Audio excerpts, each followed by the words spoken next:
A continuación explicaremos las dos formas de tomada de la paleta de tenis de mesa.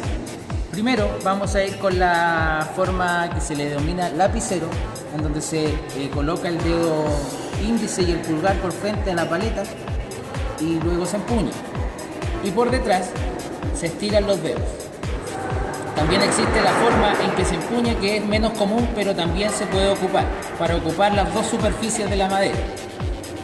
También existe la tomada clásica, es en donde se envuelve la prolongación de la paleta con todos los dedos y el pulgar, y el índice pasa por detrás, y de esta manera puede ocupar las dos superficies de la paleta para tener más amplitud.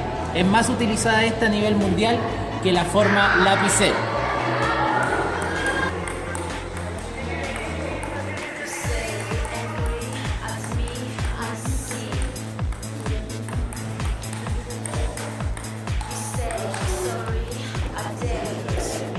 Ahora vamos a explicar los tipos de golpes que existen en el deporte.